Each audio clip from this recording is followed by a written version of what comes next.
Nang ikalawang araw pagkatapos ng aming kasal, nang hindi ko inihanda ang kanin para sa biyenan niyang kapatid na babae na abala sa panonood ng TV, biglang bumaling ang asawa ko at tinampal niya ako. Agad akong kumuha ng mainit na sabaw na hawak ko noon at ibinuhos ko sa kanyang ulo at malamig na sinabi ko, sinuman ang mangangahas pang humipo sa akin ngayon, gagawin ko itong tahanan na may krimen. Hindi pa 2 buong araw ang lumipas mula nang pumasok ako sa pamilya ng aking asawa at naintindihan ko na ang lahat. May mga kasalan na hindi na kailangang hintayin ng ilang taon para mabunyag ang tunay na mukha nito. Minsan, isang hapunan lamang, isang tingin, isang salitang tila walang kahulugan, sapat na iyon para mahugas ang lahat ng matamis na pangako at may pakita na pawang pintura lamang ang maiyon sa labas. Hapon noon. Ang 3 palapag na bahay sa isang tahimik na kalye sa Marikina City ay puno pa rin ng hangin mula sa kasal sa dingding ng sala. Ang pula at puting dekorasyon ay hindi pa tinanggal. Ang mga bulaklak na nakalagay sa sulok ay nagsisimula ng malanta, ngunit umaapaw pa rin ang kanilang banayad na pabango. Nakatayo ako sa kusina. Ang aking makamay ay nagtataglay ng mainit na bulalo na kakahango ko palamang mula sa kalan. Pawis ang aking noo. Handa na ang mesa, ang mapinggan at kubyertos ay naghihintay lamang. Sa sala, ang aking asawa na si Daniel Cruz ay nakaupo sa dulo ng mesa. Sa kanyang kanan ay ang aking biyanang si Aling Luring at sa kaliwa niya ay ang kanyang kapatid na babae na si Jasmine na kaupong nakayuko ang matuhod sa upuan. Ang mamata ay nakadikit sa kanyang telepono, isang earphone ang nakasuot sa isang tainga. Ang kanyang screen ay nagpapakita ng isang entertainment show at ang mga tawa at usap ay pumupuo sa hangin ng hapunan ng pamilya. Nang ilapa ko ang palayo ng bulalo sa mesa, narinig ko ang malamig at matalas na boses ni Daniel. Maria, bulag ka ba? Natigilan ako. Lumingon ako sa kanya, ang mukha niya ay nagdilim. Ang makilay ay nakakunot na parang nakagawa ako ng isang malaking kasalanan. Ano ang sinabi mo? Tanong ko, pinipigilan ang aking sarili. Itinuro ni Daniel ang direksyon ni Jasmine. Hindi mo nakita si Haz na nakaupo doon. Hindi mo alam na magsalan NG kanin para sa kanya. Tumingin ako sa direksyon niya. Ang rice cooker ay nakalagay mismo sa tabi nga upuan ni Jasmine, napakalapit. Kailangan lamang niyang umingat ng kaunti para maabot ito. Ngunit si Jasmine ay hindi gumagalaw. Ang kanyang madaliri ay nagbe-browse pa rin sa kanyang screen na parang ang lahat ng nangyayari sa bahay ay walang kinalaman sa kanya. Nasa tabi niya ang rice cooker, sabi ko ng dahan-dahan. Sa tingin ko kaya niyang magsarili. Malakas na inilapag ni Daniel ang kanyang kubyertos sa mesa. Ang tunok ay tunok na pumusak sa tahimik na hangin ng kwarto. Sa tingin mo, nginusngos niya ang labi. Ang kanyang boses ay puno ng pangungutya. Ilang oras ka pa lamang sa bahay na ito at nagsisimula ka na ring gumamit ng sa tingin ko sa akin. Tumingin ako sa kanya at may isang bagay sa aking puso na nagsimulang kumulo ng dahan-dahan. Kahapon pa lamang, itong lalaking ito ay humawa ng aking kamay sa harap ng 2 pamilya. Nangako na igagalang niya ako, mamahalin ako, at sama-sama naming itatayo ang isang mabuting tahanan. Ngunit ngayon, dahil sa isang mangkok kanin, ang kanyang tono ay nagbago na parang isang estranyo. Banayad na nagsalita si Aling Luring. Ang kanyang boses ay malambot tulad ng dati. Sige na, bago pa lang ang bagong kasal, hindi pa sanay, si bata sa mga gawin natin. Maria, Alina, magsalang ka ang ganing para kay Jasmine. Sa ating tahanan, normal na ang gipagay magalaga sa bilas. Mahinahon ang kanyang salita, ngunit ang kanyang nga mata ay hindi mahinahon. Iyon ang tingin ng isang taong sanay na mag-utos sa pamamagitan ng kabaitan, isang uri ng utos na mahirap tumanggi. Kinagat ko ang aking labi at lumapit sa rice cooker. Sinalan ko muna ang kanin para sa biyenan ko. Tinanggap niya ito, tumango at ngumiti ng malami. Ganito dapat ang isang disiplinado at mapagmahal na manugang. Sinalan ko rin ang kanin para kay Daniel at inilapak sa harap niya. Ang kulay kanyang mukha ay humupa ng kaunti, parang nanalo siyang isang maliit ngunit nakakatuwa na laro. Pagdating sa tanda ni Jasmine, iniabot ko sa kanya ang mangkok ng kanin. Lumingon siya sa mangkok, nakunot ang noo. Kaunti lang, ate. Gutom na gutom ako. Tumingin ako sa kanya. Ang paraan kanyang pagsasalita ay natural na parabang ipinanganak na ako para maglingkod sa buong pamilyang ito. Bumalik ako at nagdagdag kaunti pang kanin. Pagkatapos nun ay ngumiti si Jasmine ng malamig. Salamat po ate. Ngunit ang kanyang mga mata ay hindi lumayo sa kanyang telepono. Naupo na ako sa aking lugar.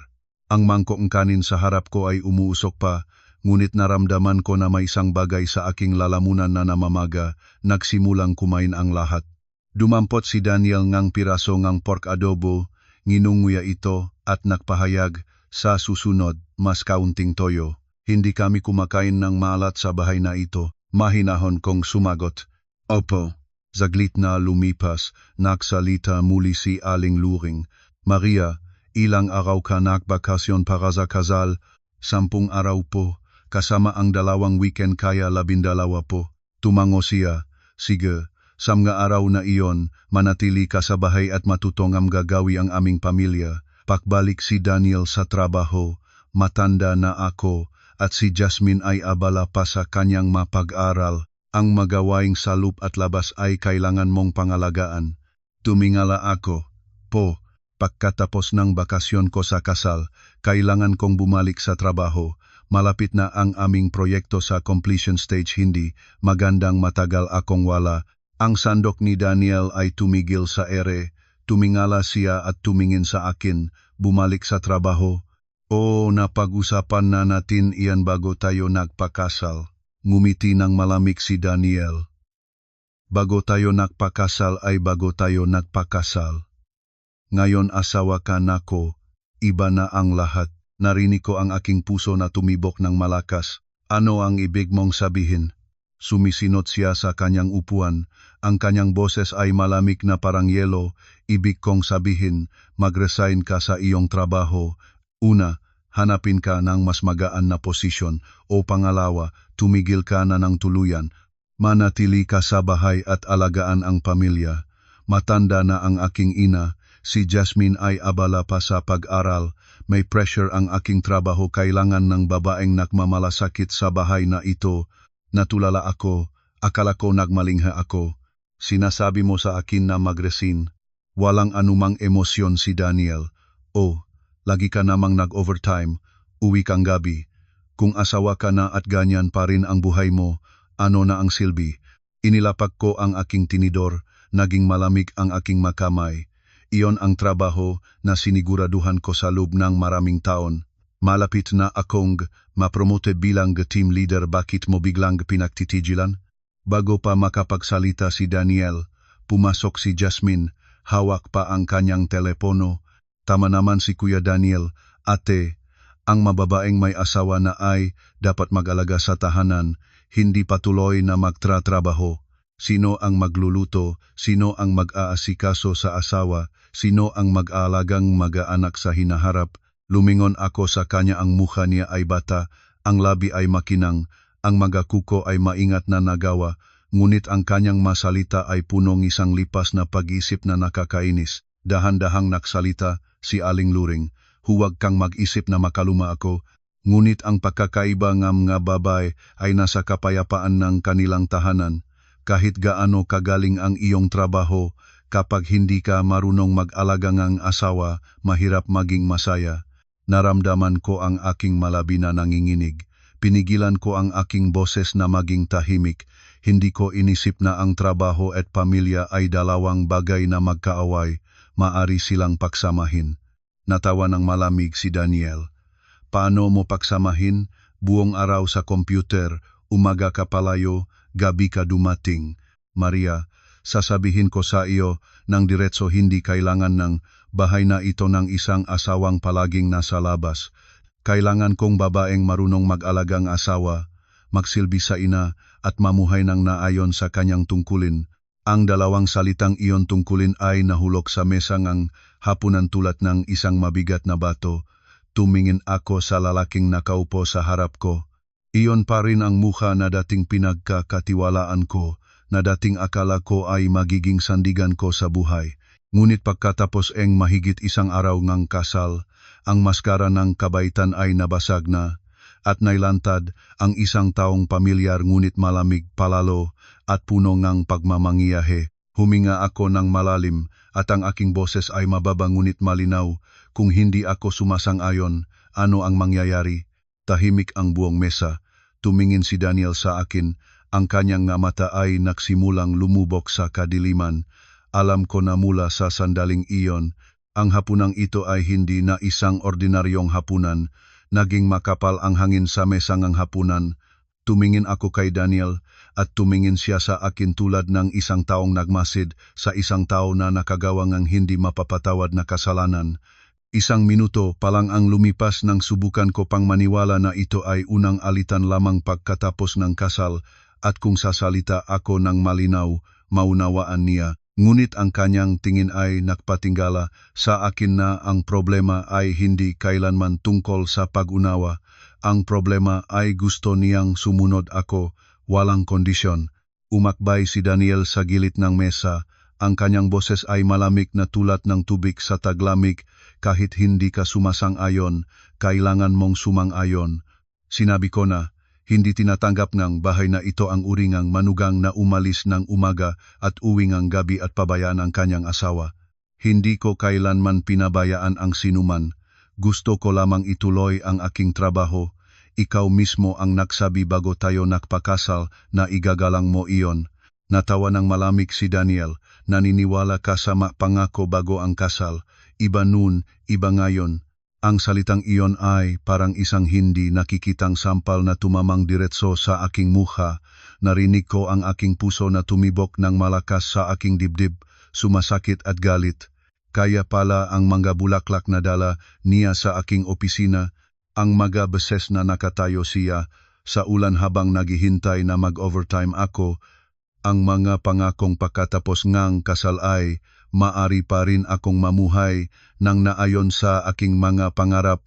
Lahat iyon ay paraan lamang para mahikayat akong pumasok sa kasal na ito. Nagsalita si Aling Luring nang maputol ang kanyang nga salita. Maria, huwag maging matigas ang ulo. Ang pagkakaiba ng gababay ay nasa kanilang asawa at tahanan, hindi sa mga titulo sa labas. Ikaw ay bata pa tumigil sa trabaho ng ilang taon, magkaanak, pagsamahin ang pamilya, at pagkatapos ay maari kang magpatuloy. Sabi ninyo iyon ng banayad, ngunit ako ang mawawalan ng trabaho, ako ang mag-isa sa palaran ng kinabukasan. Nakdilim ang mukha ni Aling Luring. Ganyan ba ang pakikipag-usap mo sa iyong biyenan? Huminga ako ng malalim. Hindi ko gustong makipagtalo at hindi ko gustong gawing battlefield ang hapunan. Ngunit bawat salita nila ay parang tinutulak nila ako paatras hanggang sa gilid ng bangin. Naktaas ng mabalikat si Jasmine, bakit ka pa nakakataranta? Hindi naman mahirap ang pamilya namin. Kung ako ikaw, magiging masaya pa ako. Lumingon ako ng diretso sa kanya. Ikaw ang ikaw, hindi ako. Agad na nagipon ng gali si Jasmine. Kuya, narinig mo ba ang sinabi ng ate mo? Tumayo si Daniel ng biglaan. Ang kanyang upuan ay napalayo paatras at dumantay sa sahig ng malakas. Lumakat siya sa paligid ng mesa at huminto sa harap ko. Ang kanyang mataas na anino ay bumagsak sa akin at naramdaman ko ang pagsisikip ng aking dibdib. Huling beses ko itong sasabihin pagkatapos, nega bakasyon sa kasal, pumunta ka sa kumpanya at magresing ka. Plansado ko na ang lahat. Ikaw ay manatili sa bahay, mag-alaga ngang ina ko, bantayan si Jasmine, at pagkatapos ay isipin ang maanak. Iyon ang trabaho mo. Tumingin ako ng diretso sa kanya. Paano naman ang aking sariling buhay? Nakunot ang no ni Daniel. Ano ang sinabi mo? Inulit ko ng mas malinaw. Tinatanong ko paano naman ang aking sariling buhay. Pinag-aralan ko, naktrabaho, nakpusahaing maraming taon at pagkatapos na kasal ay makiking lingkod ako sa sarili kong tahanan. Nagbago ang mukha ni Daniel. Nakita ko ang kanyang panga na bumuka, ang kanyang kamay sa kanyang tagiliran ay gumupit. Nagmadaling pumasok si Aling Luring, tigilan na ninyo, tigilan, maraming tao ang naririnig sa inyo ngayon. Natawa ako malamig na ngiti. Para sa unang pagkakataon mula nang pumasok ako sa bahay na ito, wala na akong gusto pang magtagong kabaitan. Ang pag-aaral ng mga trabaho sa bahay ay iba sa pagiging pinilit na mag-resign, pagiging pinagpasyahan ng iyong kinabukasan nang wala ang iyong pahintulot. Yumuko si Daniel ng malapit, ang kanyang boses ay punong galit. Huwag mong subukan ang pasensya ko. Malinaw ang sinabi ko, kung hindi ka makikinig ng mabait, huwag kang magreklamo kapag naging matigas na rin ako. Tumayo ako, ang distansya sa amin ay isang dipa lamang. Tumitik ang aking puso ng malakas ngunit malinaw ang aking isip. Hindi ko kailangan ngang mahinahon o matigas na salita, kailangan ko lamang na maunawaan mo na hindi ako tao na pwede mong ayusin kung paano mo gusto. Humampas si Jasmine sa mesa. Ano itong hipagkakasimula pa lang ikalawang araw at tinatawid na niya ang asawa at biyenan. Swerte naman ng bahay na ito na nakakuhang ganyang uri. Lumingon ako sa kanya. Swerte o malas, maagang malaman din. Pagkasabi noon, biglang itinuro ni Daniel ang rice cooker. Sige, marunong ka, di ba?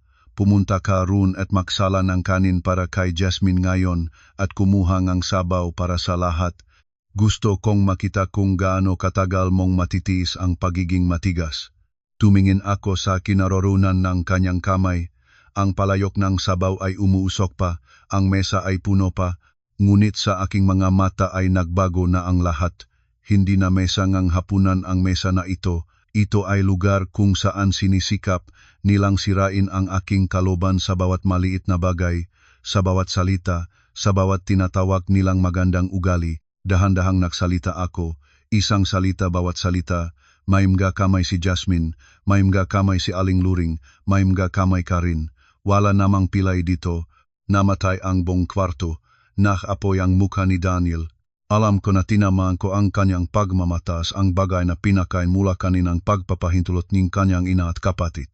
Tumayo si Jasmine ng biglaan, itinuro ang aking mukha, mag-ingat ka sa salita mo. Hindi ko siya tiningnan, tumingin lang ako kay Daniel. Sa sandaling iyon, nakita ko ang isang bagay nang malinaw sa kanyang mga mata, hindi na pag-inis kundi ang galit ng isang taong sanay sa kontrol na unang beses na tinulan. Naintindihan ko na ang lahat ay hindi titigil sa mga salitan at nung sandaling iyon, nalaman ko rin na mula sa hapunang ito, ang aking kasal ay opisyal nang nahulog sa isang bangin na hindi na maaring may balik. Tinitigan niya ako ni Daniel. Ang kanyang tingin ay tulad ng isang taong gustong tumusok sa kababang kausap. Hindi ko pa nakita sa kanya ang ganitong antas ng galit. Ang kabaitan, ang pag-alaga, ang pag-unawa na dating pinaniniwalaan ko, lahat ng iyon ay nawala na at naiwan sa harap ko ay isang lalaking nais manalo sa anumang paraan. Maria, ngumungot siya, ulitin mo ang sinabi mo. Tumayo ako ng tahimik, narinig ko ang aking sariling tibok ng puso, ngunit ang boses ko ay kakaibang mahinahon. Sinabi ko na walang pilay dito. Sinumang kumakain ay magsariling ang kanin, magsariling ang sabaw. Asawa mo ako, hindi katulong ng buong bahay. Humampas ng magaan si Aling Luring sa mesa. Ang kanyang boses ay tumaas. Ano ang uri ng pagsasalita iyan? Bago ka pa lamang dumating at huwag na walang galang. Tumayo ng mabilis si Jasmine. Ang kanyang mukha ay nangingitim. Kuya Daniel, inaapi niya ang buong pamilya. Nakatingin ka pa rin ba? Lumingon ako kay Jasmine.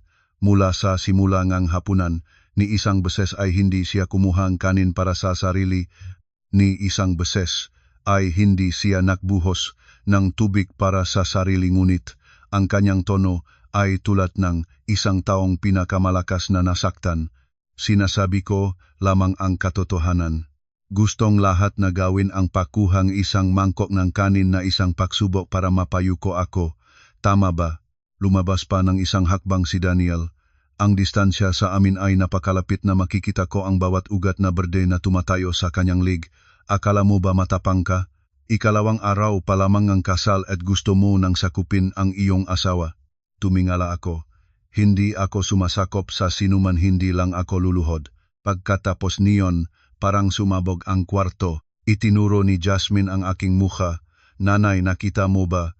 Ganyan siya, hindi marunong gumawi ng tama. Namutla si Aling Luring at lumingon kay Daniel. Nakita mo anak, sinabi ko na masyadong matigas ang ulo nito. Kung hindi siya ayusin mula sa simula, wala nang aasahan pa. Tumingin ako sa kanya at naramdaman ang pagkalamig ng aking likod. Naisip ko noon na ang aking biyenan ay isang matahimik at matalino. Ngayon naintindihan ko na ang kanyang kahinahunan ay hindi para sa pagmamahal, ito ay isang mas sutil na paraan ng pag-aapi. Luminggong si Daniel sa palayoki na sabaw sa mesa at nagutos, "Mabuti, kung gayaw mong gimagsalan, nagakanin, pumunta ka at kumuha nagsabaw." Hindi ako gumalaw. Itinuro niya ako ng diretso. "Sinasabi ko sa iyo, kumuhang sabaw para kay Jasmine." Sumagot ako. "Kung gusto mong kumain, kumuha kang sarili mo." Tumatawa ng maingay si Jasmine. "Akala mo ba, ikaw pa rin ang prinsesa sa bahay ng iyong mga magulang?" Lumingon ako sa kanya. "Hindi, ngunit sigurado akong hindi ako katulong ng pamilya ng aking asawa." Sa sandaling iyon, biglang inangat ni Daniel ang kanyang kamay. Napakabilis ng lahat, nakita ko lamang ang kanyang braso na lumipas sa harap ng aking mamata. Pagkatapos ay isang malakas na tunog ang pumutok sa kwarto. Nakniningas ang aking kaliwang pisngi, ang aking buong katawan ay nawibwib dahil sa lakas ng bigwas. Naktining ang aking tainga, lumabo ang aking paningin sa ilang segundo. Tumayo akong walang kibo, isang kamay ang nakasandal sa gilid ng mesa. Ang aking isip ay tulad ng binalugan ng malamig na tubig. Hindi ko mapaniwalaan. Ang lalaking ito na kahapon pa lamang ay humawak ng aking kamay sa harap ng dalawang pamilya, ngayon sa gitna ng hapunan ng pamilya, sa harap ng kanyang ina at kapatid, tinampal niya ako ng walang pag-aalangan. Nakatayo pa rin si Daniel sa posisyon na iyon, ang kanyang dibdib ay humahangos. Huling beses na sinasabi ko, "Kumuhang sabaw." Dahan-dahan kong pinaikot ang aking mukha para tumingin sa kanya. Ang kalahati nga aking pisngi ay naglalaga, masakit hanggang sa manhid, ngunit mas masakit pa ang naramdaman ko sa kalooban. May isang bagay na bigo na hindi na malabo, hindi na may pag-aalangan, hindi na gusto pang maglokohin ang sarili ko. Hindi ako minamahal ng lalaking ito, hindi tinatanggap ng bahay na ito. Lahat ng gusto nila ay isang manugang na marunong sumunod, maglingkod, at tahimik na magtiis. Nagkunwari si Aling Luring na nagulat. "Ay Daniel, bakit mo binugbog ang iyong asawa sa harap ng lahat?" Ngunit hindi siya lumabas para tulungan ako. Si Jasmine naman ay ibang-iba. Tumingin siya sa akin pagkatapos sa kanyang kapatid at ang kanyang malabi ay ngumiti ng may kasiyahan. Sinabi niya ng mahina ngunit narinig ko, "Nararapat." Hinawakan ko ang gilid ng mesa, dahan-dahang tumayo ng tuwid. Hindi ako umiyak. Kakaiba, sa sandaling iyon ay hindi ako makaiyak. Marahil kapag ang isang tao ay nasaktan ng sobra ng malinaw, ang magaluha ay hindi na kinakailangan. Iniangat ko ang aking kamay at hinipo ang aking pisngi. Ang bakas nga gadaliri ay maliwanag at mainit sa aking balat. Nagtanong ako, "Napakababa ng aking boses, tinampal mo talaga ako?" "Tinampal ko para magising ka. Sa bahay na ito, kailangan mong malaman kung sino ang may autoridad." Tumango ako. "Oh, nagising na ako." Lumiko ako at lumakad patungo sa kusina. Sa likod ko, mataas ang boses ni Jasmine, "Kung marunong ka sana mula sa simula, hindi ka na sana magdurusa ngayon." Hindi ako sumagot. Pumunta ako ng diretso sa kusina, tumayo sa harap king palayok ting bulalo na umusok pa. Ang init ay umahon at nagpapakit king aking mamata. Tumingin ako sa mukhang tubig na gumagalaw. Pagkatapos ay sa aking sariling refleksyon. Sa salamin ng pinto ang aking kaliwang pisngi ay nangingitim na. Sa sandaling iyon, hindi na ako bagong kasal. Isa na lamang akong babae na kakagising mula sa isang maling pangarap. Paunawa sa mga mahal sa buhay. Kung nagustuhan ninyo ang kwento, pakisuyo ay mag-like at mag-subscribe para masuportahan ang aming patuloy na pagkukwento. Pagpalain kayo ng kalusugan at kapayapaan. Nakatayo ako sa kusina. Ang aking dalawang kamay ay nakalapak sa malamig na counter ng bato. Sa labas ng sala, ang tunog ng pinggan, ang pagkapalit ng upuan, Ang tawa ni Jasmine, lahat ng ito ay pumapasok sa aking isip tulad ng maliliit na karayom. Ang aking kaliwang pisngi ay naglalaga, sa bawat pakidit ng mata ay naramdaman ko ang pananakit. Ngunit ang bagay na nag-iwan sa akin ng malamig ay hindi iyon kundi ang pakiramdam na nakita ko na ang tunay na mukha ng isang buong pamilya. Yumuko ako at kumuha ang isang sandok ng sabaw sa mangkok. Mainit pa rin ang sabaw, umusok ang hangin. Tumingin ako sa nagugudlot na mukha ng tubig at biglang nakita ko ang aking malabong refleksyon doon. Hindi na katulad ng babaeng nakasuot ng wedding gown noong umaga na naniniwala siya na papasok sa isang mabuting tahanan. May boses na tumaas sa aking likod. Bilisan mo na. Ano ka pa? Nakatayo lamang diyan. Si Daniel. Hindi ako lumingon, narinig ko lamang ang kanyang boses. Narinig ang paraan ng pag-utos na tulad ng lahat ng dati, para bang ang kanyang pamalo sa akin ay isang ganap na normal na bagay. Hindi mo ba nakikita na napakasobra ng iyong ginawa? Tanong ko ng napakababa. Natawa ng malamig si Daniel. Kung marunong ka sana, hindi na nangyari ito. Kumapit ako ng mahigpit sa hawakan ng sandok. Naintindihan ko ngayon sa ganitong uri ng tao, ang tama at mali ay hindi na mahalaga. Ang kailangan lamang nila ay ang aking pagsusuko. Pumasok si Aling Luring sa pintuan ng kusina. Ang kanyang boses ay sapat na para magpakitang nag-ayos siya. Sige na, kayong dalawa, dahan-dahan ang lahat. Maria, ikaw rin ay masyadong sutil, ang asawa mo ay mainit ang ulo. Kung magtitiis kang isang salita, hindi sana nangyari ito. Lumingon ako sa kanya. Sinabi ninyong magtiis ng isang salita. Ngayon magtiis ng isang salita. Bukas magtiis ng isang sampal, sa makalawa magtiis ng buong buhay. Natulala si Aling Luring, marahil hindi niya inaasahan na sasabihin ko iyon ng tapat. Pumutok ang boses ni Jasmine mula sa labas. Kumilos ka ring inaapi. Sino ba ang bastang nanakit sa iyo? Kung matapang ka, tinulan mo lang karapat-dapat ka. Natatawa ako, isang maliit na tawa, ngunit sapat para manlaki ang matang tatlo nilang lahat. Lumingon ako sa bawat isa sa kanila. Kaya pala sa bahay na ito, ang pagsasampal sa asawa ay tinatawag ding pagtuturo. Nagdilimang mukha ni Daniel. Ingat sa salita mo. Inangat ko ang mangkok ng sabaw, dahan-dahang lumabas sa sala, sabay silang tatlong nanonot sa akin. Ang bawat hakbang ko ay dahan-dahan ngunit matatag. Inilapag ko ang mangkok ng sabaw sa mesa, hindi sa harap ni Jasmine, kundi sa gitna ng ulam. Nandito ang sabaw, sino mang gustong kumain, kumuhang sarili nila. Humampas si Daniel ng malakas sa mesa. Sa pagkakataong ito, hindi na ako natakot. Kakatwa mula nang tinampal niya ako. Ang takot sa akin ay parang nasunog. Ang natira lamang ay ang isang malamig na kalinawan. Tumingin ako ng diretso sa kanya. Pakinggan mo ito ng maayos. Ang pagtitimpi ko ay hindi katumbas ng pagiging mali ko. Ang pagtahimik ko ay hindi katumbas ng pagiging takot. Ang sampal ngayon ay una at huli, ni minsan ay hindi mo na muling pahihintulutang hawakan mo ako sa gayon. Tumayo ng mabilis si Jasmine. Nangangahas ka pa rin. Lumingon ako sa kanya. At ikaw, mula ngayon, huwag mo na akong tawaging may ganitong tono. Wala akong obligasyong magsilbi sa iyo. Nakita ni Aling Luring na lumalabas na sa kanyang kontrol ang sitwasyon. Binago niya ang tono sa mas matamis. Maria, huwag maging mainit, alam kong nasaktan ka, ngunit ikaw ay bagong dating dito. Kung may hindi ka pasanay, ayusin ng dahan-dahan. Lahat ng tahanan ay may mag-aalitan. Tumingin ako sa kanya at sa aking puso ay malamig. Kung hindi ko mismo nakita, baka nalolokohan pa rin ako ng kanyang kabaitan sa pasandaling ito. Ang alitan ay nangangahulugang nakamali ang dalawang panik. Ito ay pagpipilit sa akin na yumuko. Humakbang si Daniel na parang haharang sa akin, ngunit sa pagkakataong ito ay umurong na muna ako ng isang hakbang. Pinanatili ang distansya, hindi lumayo ang aking tingin sa kanya. Huwag kang lumapit sa akin. Marahil iyon mismo ang tono na nagpigil sa kanya.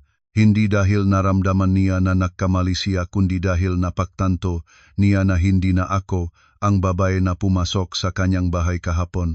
Inalis ko ang upuan, umupo sa gilid ng mesa, kinuha ang aking telepono sa bag at naging maliwanag ang screen sa aking palad.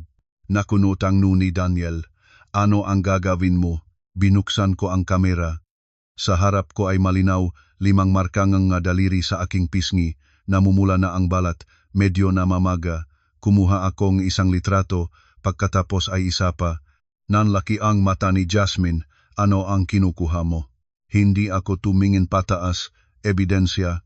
Namatay ang buong kwarto, tumingin ako kay Daniel, tandaan mo ang mukha ko ngayon, dahil mula rito, lahat ng iyong sasabihin, lahat ng iyong gagawin sa akin hindi ko hahayaang lumipas iyon na parang hindi nangyari. Nabago ang mukha ni Daniel ng sandali, si Aling Luring ay hindi na rin mapanatag. Alam ko na nasa unang pagkakataon ay nagsimula silang maintindihan na hindi na ako taong matatakutin para tumahimik, at sa sandaling iyon, naintindihan ko rin ng malinaw nagsisimula pa lamang ang labang ito. Pagkatapos ng ilang litrato, pinawalan ko ang aking telepono at inilapag sa mesa, tahimik ang kwarto.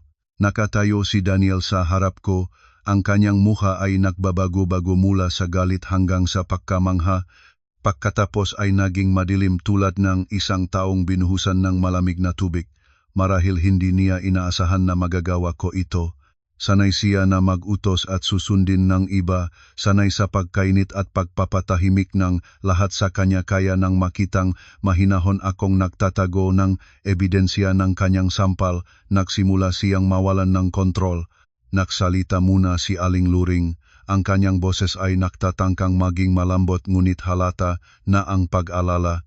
Maria, ano ang ibig sabihin niyan? Ang mausapin sa loob ng bahay ay pananatilihing pribado, hindi litrato ang solusyon. Tumingin ako sa kanya, dahil ito ay panlup na usapin ang dahilan kung bakit kailangan ko itong itago para hindi sabihin ng sinuman na gawa-gawa ko ito o na bumagsak lang ako ng kusa. Natiyampahan ni Jasmine ang labi niya, eksaherasyon mo lang. Isang sampal lang hindi ka naman kinatay ne malala.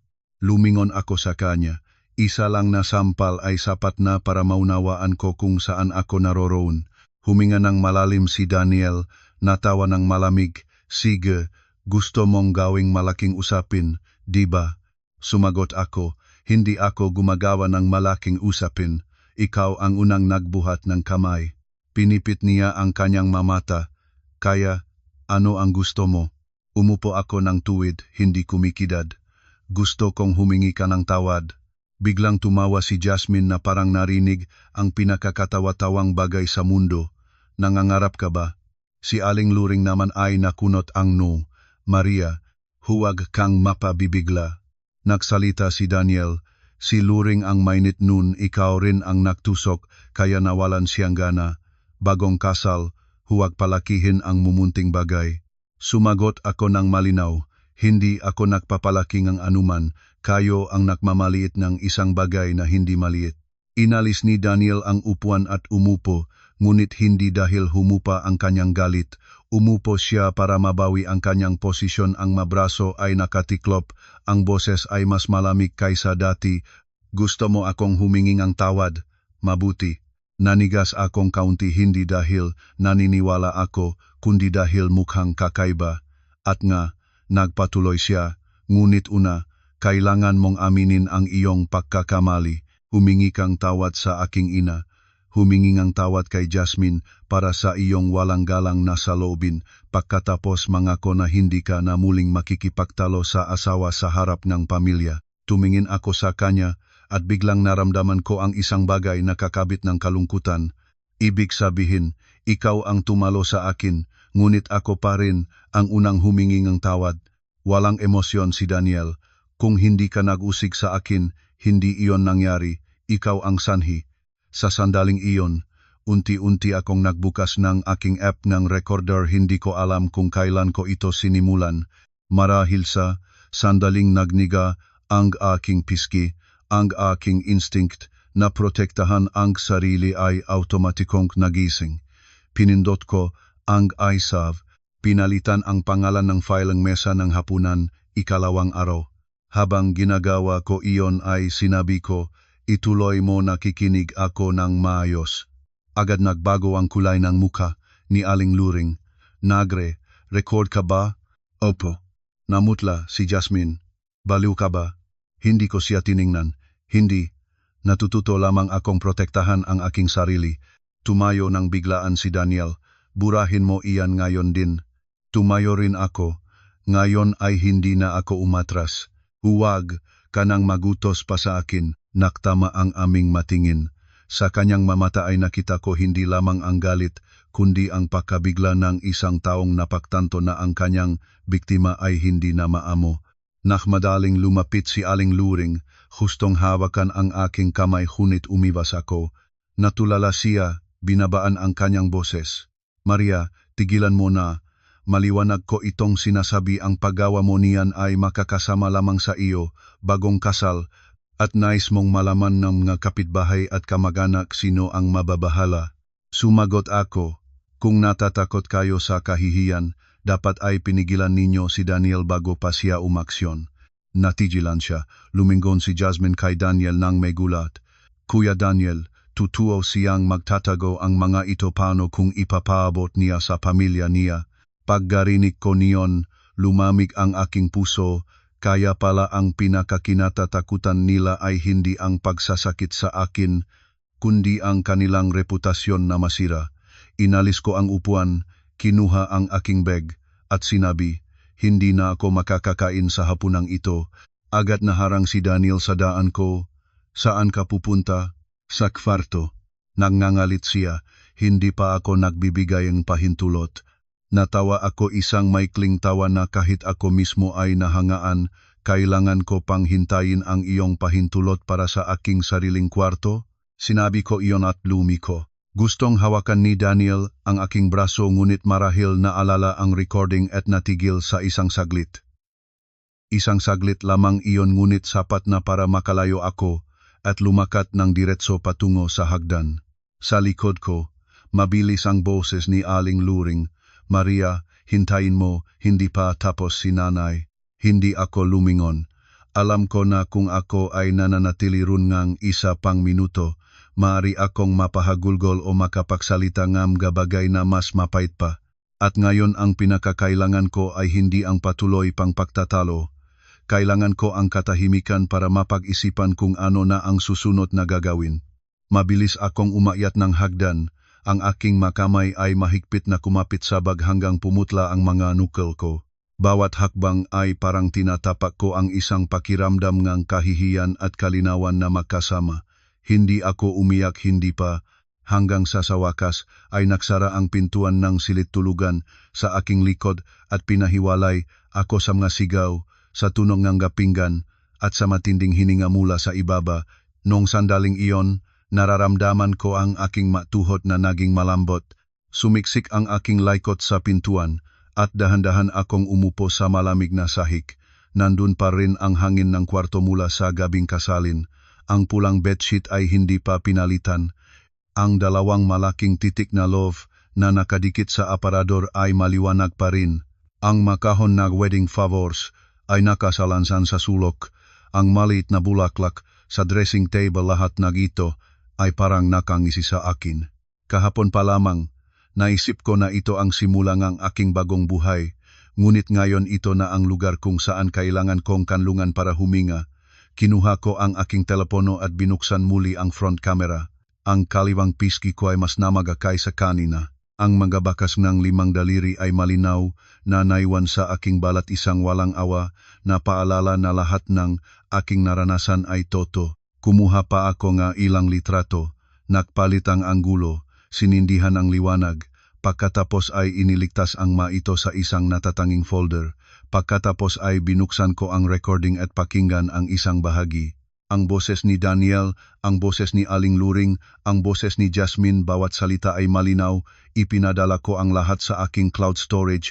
Pagkatapos ay nagpadala ng mensahe sa pinakamatalik kong kaibigan na si Vivian Reyes. Ang mensahe ay maikling-maiksi, may oras ka ba, may malaking bago.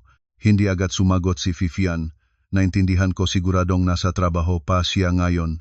Pinawalan ko ang screen, tumingin pataas sa kisame, sinisikap ayusin ang aking mga iniisip.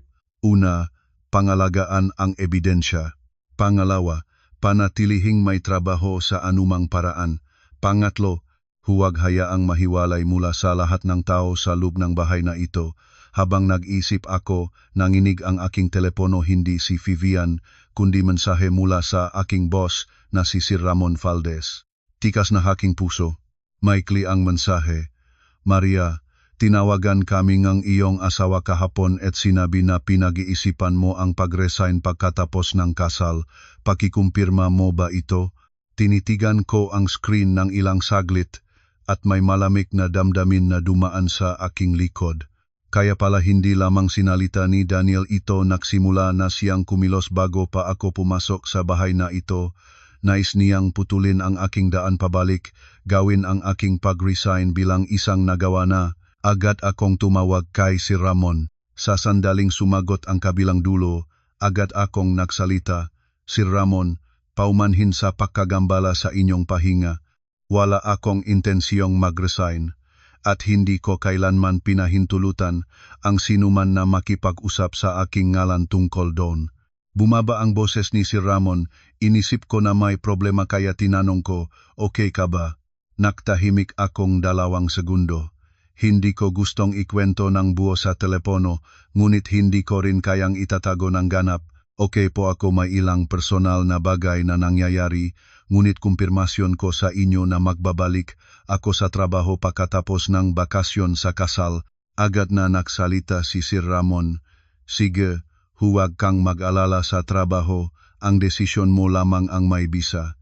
Dahan-dahang huminga ako, maraming salamat po, Sir.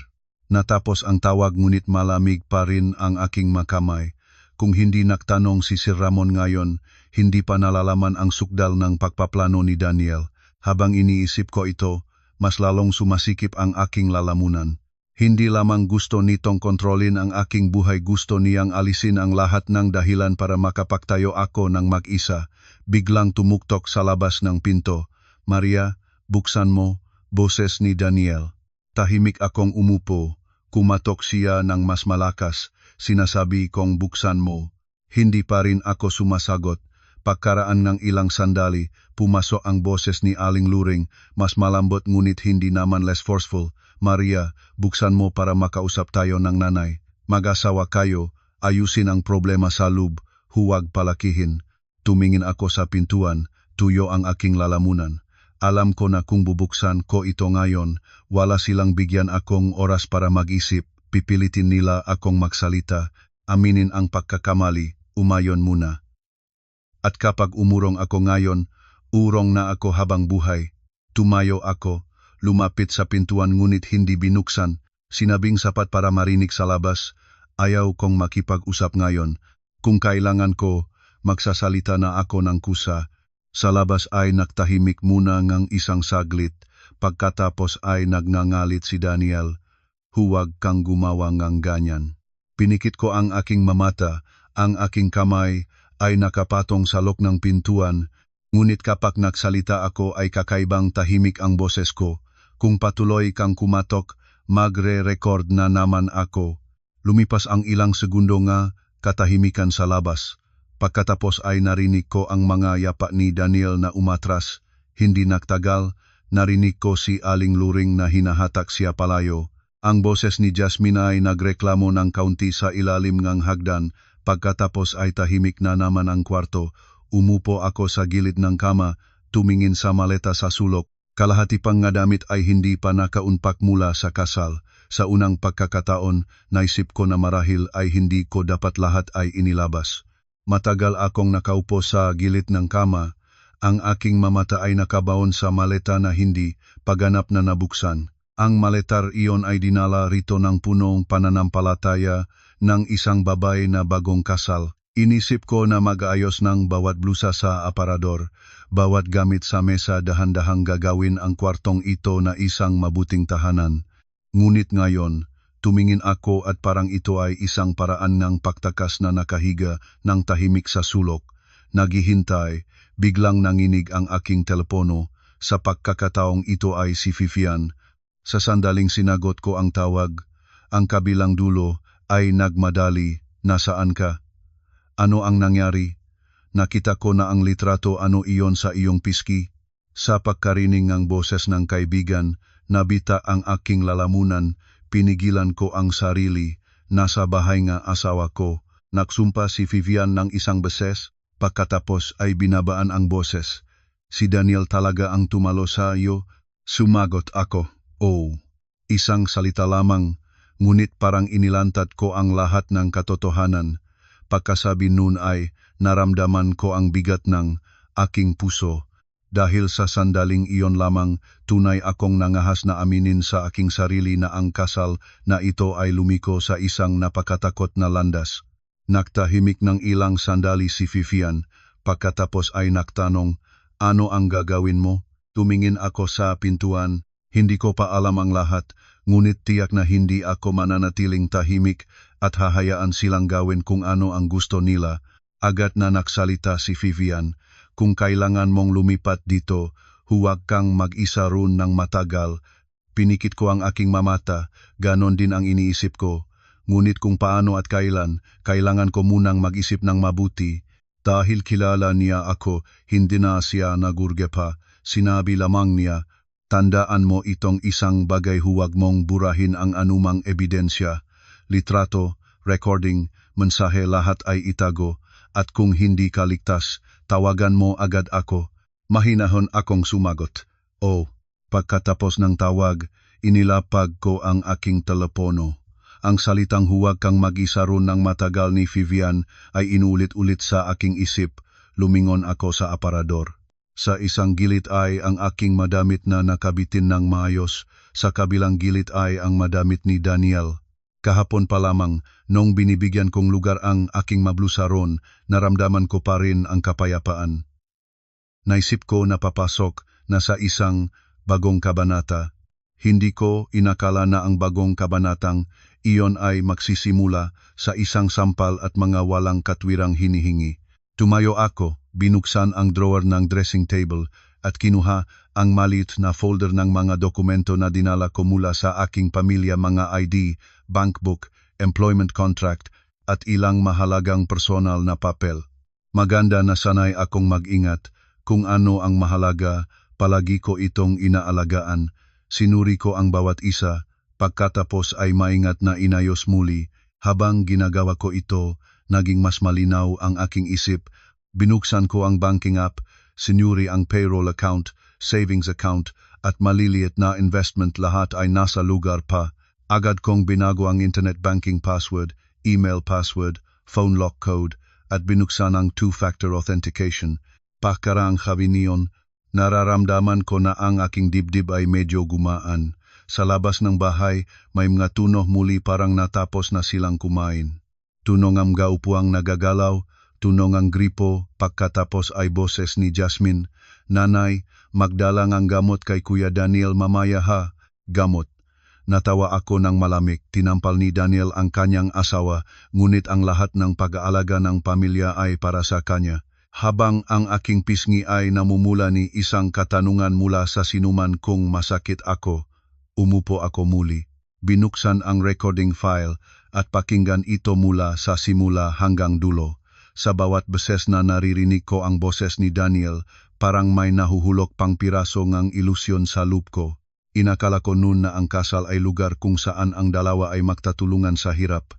Ngayon alam ko na para sa kanya, ang kasal ay lisensya para kontrolin ang isang babae. Naroon na ako sa bahagi kung saan sinabi ni Jasmine na nararapat nang nagpatingin ang aking telepono ng bagong mensahe ang aking inay. Kumain ka na, anak. Tatawagan ka namin mamaya ng tatay mo para makita ang mukha mo. Tinitigan ko ang linya ng teksto at biglang nabita ang aking puso. Sa simpleng pagtingin sa aking mukha ngayon, malalaman agad ng aking nanay na may problema. Hindi pa ako handa para malaman ng aking magulang ngayon, hindi dahil natatanggol ko ang pamilya ng aking asawa, kundi dahil kailangan ko munang magkaroon ng malinaw na plano bago ko sabihin, para hindi sila sobrang mag-alala at gumawang bagay na lalabas sa kontrol. Nagpadala akong mensahe, Nay, medyo pagod kami, tawagan ko kayo bukas ha. Agad sumagot ang aking nanay, sige, magpahinga ka. Anumang may gusto kang sabihin, sabihin sa nanay ha. Pinagmasdan ko ang mensahe at nakirot ang aking mamata. Sa buong hapunang iyon, nagpuwersa akong maging matibay, naging matigas hanggang sa parang nawala na ang emosyon. Ngunit isang simpleng salitang pagmamalasakit ng nanay ay sapat para makirot ang aking ilong. Tumingin ako pataas, huminga ng malalim, pinilit ang luha na huwag lumabas. Hindi pa oras para lumambot kung gusto kong makaalis sa lugar na ito ng may dignidad. Kailangan kong mas maging malinaw ng isip kaysa sa lahat ng nasa bahay na ito na pinagsama. Sa labas ng kwarto ay may narinig akong mahinahong, yapak hindi kay Daniel, hindi rin ng kasing bigat ni Aling Luring. Huminto ang pahinga ko, nakikinig, at nagpakita ang isang boses sa labas ng pintuan mababa ngunit puno ng masamang intensyon. Akala mo ba matapang ka? Si Jasmine. Tahimik akong umupo at hindi sumagot. Nanatili siya sa labas ng ilang segundo, pagkatapos ay nagpatuloy, hintayin mo, hindi mapagaling ng bahay na ito ang uri mong babae. Narinig ko ang kanyang mayapa na lumayo. Tumingin ako sa naksarang pintuan sa harap ko at lumamig ang aking puso. Wala silang intensyong aminin ang kanilang pagkakamali. Ang iniisip lamang nila ay kung paano mapapayo ko ako, kaya mas hindi na ako dapat lumambot. Inilabas ko ang aking maleta at hinila ito palapak ng kama, maingat na binuksan ang zipper. Hinila ko ang maleta papalapit sa kama at binuksan ang takip. Amoy ngang malinis na damit at fabric conditioner, napaka-pamilyar na amoy na nakakasakit. Kahapon pa lamang, sarili mismising bawat suot para dalhin dito. Maingat pa na pinaghiwalay ang para sa bahay, para sa trabaho, at para sa mga bisita. Naisip ko na inihahanda ko ang aking sarili para sa isang bagong buhay, ngunit ngayon inihahanda ko ang aking paraan ng pagtakas. Hindi ko kinuha ang lahat. Pinili ko lamang ang pinaka-importanteng bagay at inayos ng pinakamaayos na maari. Ilang masuot para sa trabaho, isang casual na damit, ang folder ng mga dokumento, phone charger, laptop, ilang pangunahing pampaganda, at ilang gamot. Sa bawat bagay na idinagdag ko sa maleta, naging mas malinaw ang aking isip. Naintindihan ko ng malinaw, kapag naisip mo na ang umalis, hindi mo maaring hayaang dalhin kang paatras ng emosyon. Nanginig ang telepono. Mensahe mula kay Daniel. Buksan mo, pumunta ka rito. Tinitigan ko ang screen ngang ilang segundo, pagkatapos ay pinawalan. Hindi pa kalahating minuto, isa pang mensahe, huwag magpa-komplikado, makipag-usap ng maayos. Natawa ako ng malamig. Siya ang unang tumalo sa akin. Siya ang tumatawag sa aking boss para ayusin ang pag-resign ko. Ang buong pamilya nila ay naktulak sa akin sa sulok at ngayon ay sinasabi nilang ako ang nagpapakomplikado. Para sa kanila, ang bawat pagtutol ko ay sobra na. Hindi na ako sumagot. Binuksan ko ang notes app sa telepono at sumulat ng mabilis. Una, itago ang lahat ng ebidensya. Pangalawa, huwag magsalita ng emosyonal sa harap ng pamilya ng asawa. Pangatlo, umalis kapag may ligtas na pagkakataon. Pangapat, makipag-ugnayan kay Vivian bukas ng umaga. Panglima, kumuhang legal na payo kung mas masama ang mangyari. Pagkatapos ay binasa ko muli ang ngali niya at iniligtas ang file. Alam ko na dapat akong mag-isip tulad ng pagdiskarte sa isang mahalagang proyekto. Huwag hayaang ang damdamin ng pagkabigo ay makagambala sa lahat.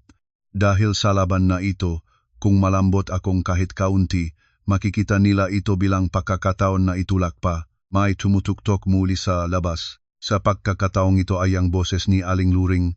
Maria, magdala sana akong gamot para sa iyo sa mukha. Tumingin ako sa pintuan at pumitik ang isang mapait na pakiramdam. Kung tunay na nagmamalasakit siya, pinigilan na sana niya ang kanyang anak mula pa sa simula.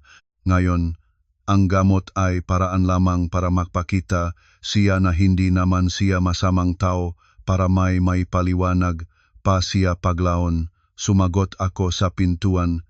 Hindi na po kailangan.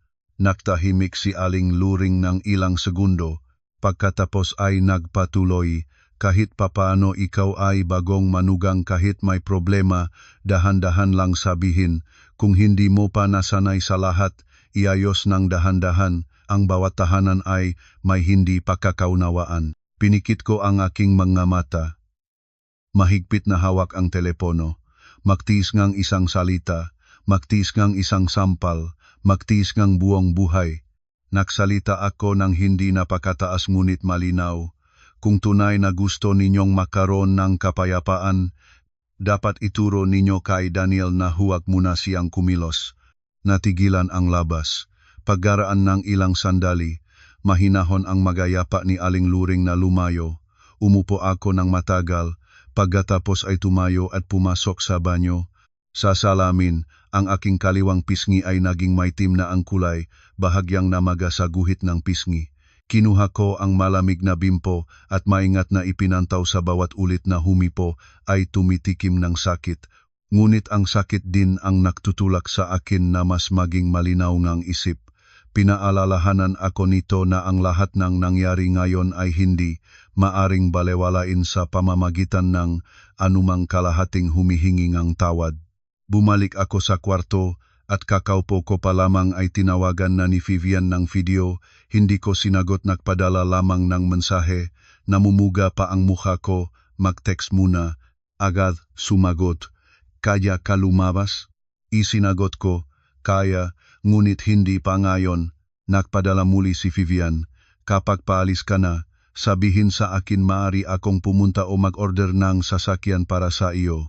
Tinitigan ko ang mensahe at naging mainit ang aking puso ng kaunti. Sa gitna ng kaguluhang ito, hindi pa rin ako nag-iisa. Nagpadala akong uad, binuksan ang contacts, hinanap ang numero ng isang lumang kakilala, si Ate Noel Hamus, asawa ni aking pinsan, dati ay nagtrabaho sa Corporate Legal Consulting. Hindi pa ako tumawag. Tinitigan ko lamang ang pangalan ng ilang segundo. Pagkatapos ay nagbago ngang isip ko, kung lalala ang sitwasyon, kakailanganin ko siya.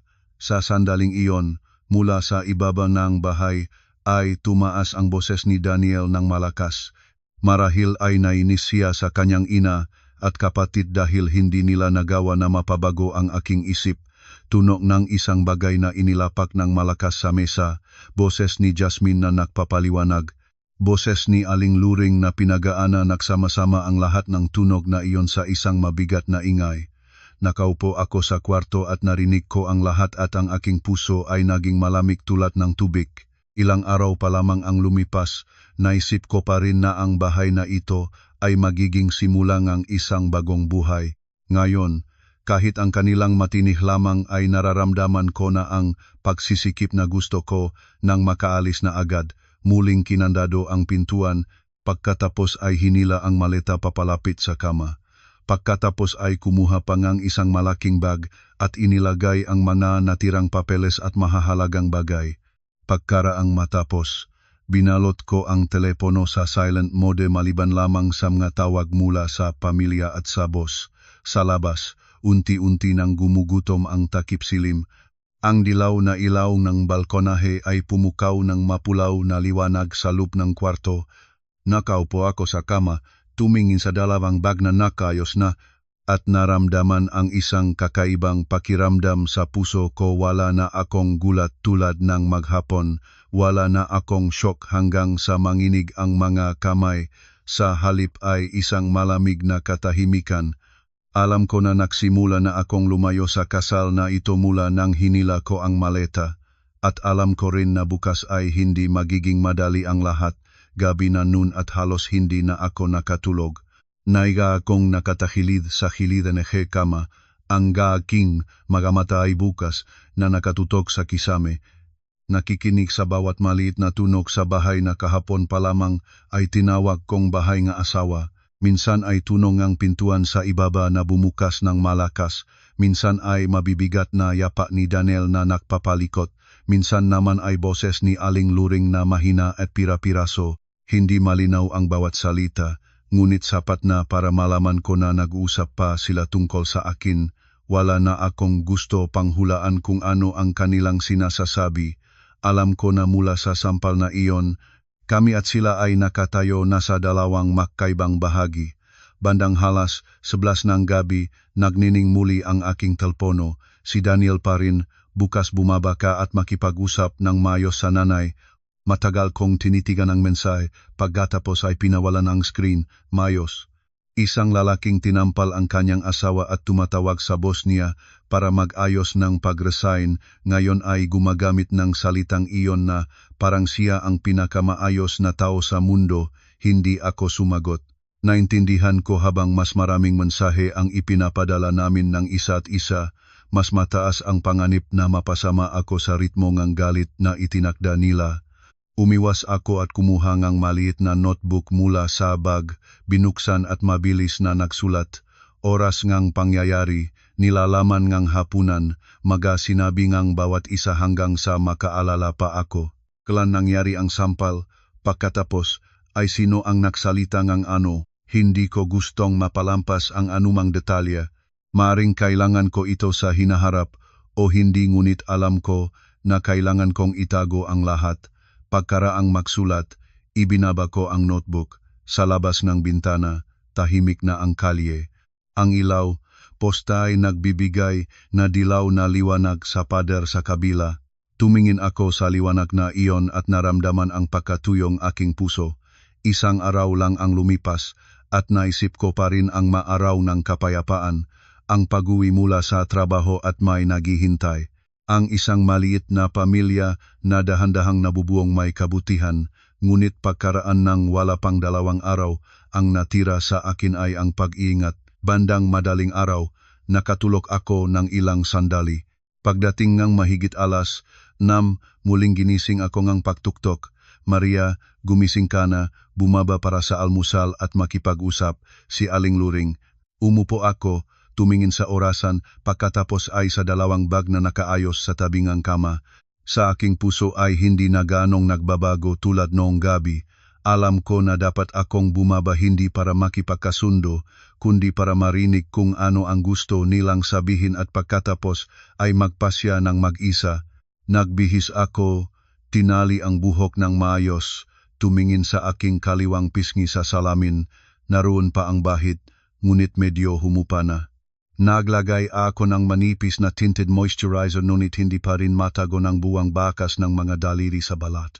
Sa huli ay iniwan ko na lamang at kumuha ng mask para isuot. Hindi dahil nahihiya ako kundi dahil hindi ko gustong makita nilang gaano ako nasaktan. Habang inilalabas ko ang maleta para suriin muli ang zipper, tumugtog ang telepono. Si Vivian, okay ka ba? Nagpadala ako nga. Bababa na ako. Kung may bago, sisipin kita. Akat sumakot si Vivian. Tandaan iyon ang recorder. Tinitigan ko ang linya, pagkatapos ay tumango ng mag-isa. Tama, hindi dahil nahihinalang ako, kundi dahil mula kahapon hanggang ngayon ay naintindihan ko na ang mataong sanay sa pag-aapi ay palaging mahanap ng paraan para ay twist ang kwento ng para sa kanila. Binuksan ko ang recording app, pinindot ang simula, pagkatapos ay ibinaba ang telepono sa bulsa ng aking jacket. Bago bumaba, mahal na mga ate, kuya, tito, tita, kung gusto ninyong suportahan ang aming pagkukwento, pakisuyo ay mag-like at mag-subscribe. Maraming salamat at pagpalain kayo ng kalusugan at kapayapaan. Binuksan ko ang pintuan. Walang tao sa hallway nga ikalawang palapag. Mula sa kusina ay amoy ng mainit na lugaw at sinangag na bawang. Maingat kong inilabas ang maleta sa tabi ng dingding, hindi padalhin pababa. Nais ko munang makita ang sitwasyon. Dahan-dahang bumaba ang bawat baitang ng hagdan. Sa sandaling nakarating sa sala, nakita ko si Aling Luring na nakaupo ng maayos sa mesa ng hapunan. Sa harap niya ay isang mangkok ng mainit na lugaw. Si Yasmine ay nakaupo sa kabila. Ang kanyang mga mata ay bumabakas sa akin ng walang tigil. Si Daniel naman ay nakaupo sa dulong mesa. Ang kanyang pisngi ay medyo namumula pa sa maliit na paso. Noong kahapon mukhang matapang, ngunit magulo ang ayos. Walang nag-imbita sa akin na umupo.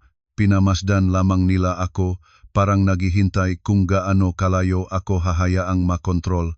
Nagsalita muna si Aling Luring. Ang boses ay mabagal at seryoso. Umupo ka. Isasalita ko ngayon ng isa beses ng malinaw. Nagalis ako ngang upuan at umupo tuwid ang likod, makamay sa mahita. Opo, magsalita po kayo. Tinitigan niya ako mula ulo hanggang paa. Ang tingin ay huminto ng sandali sa mask bago sabihin, ang nangyari kahapon ay hindi ako kumuhang panik, ngunit ang isang manugang ay dapat marunong gumawi, dapat lumugar. Ikaw ay bagong dating pa lamang. Tinutulan mo ang asawa, tinutulan ang hipag, tinutulan pa ang biyenan, hindi iyon angkop. Naktahimik ako, nakpatuloy siya. Ang totoo, kung gusto mong maayos na pamumuhay sa bahay na ito, ang una mong gagawin ay humingi ng tawad. Tumingin ako pataas. Alam ko na ang maayos na usapan na ito ay sa huli ay isang pressure session lamang na nakabalot ng salitang aral. Tumingin ako ng diretso kay Aling Luring. Sa loob ko ay parang hindi na nagbabago ang anuman, marahil kapag ang isang tao ay napilitan na sa gilid ng kanyang limitasyon, mabilis na lumipas ang pag-inis at pumapalit ang isang malamig na kalinawan. Kanino po gusto ninyong humihingi akong tawad? Agad sumagot si Aling Luring, parang handa na siya. Una, humingi kang tawad sa asawa mo kahit anuman ang nangyari, hindi ka makikipagtalo sa asawa habang nasa hapunan. Pagkatapos ay humingi ka nga tawad sa akin at kay Jasmine dahil sa iyong pagiging walang galang. Ang manugang na kumikilos ng tulad mo kahapon ay hindi tinatanggap. Bahagyang tumango ako at lumingon kay Daniel. Nakaupo siya ng tahimik. Ang baba niya ay nakatataas. Ang postura ay nagpapakita na naghihintay siyang yumukuan.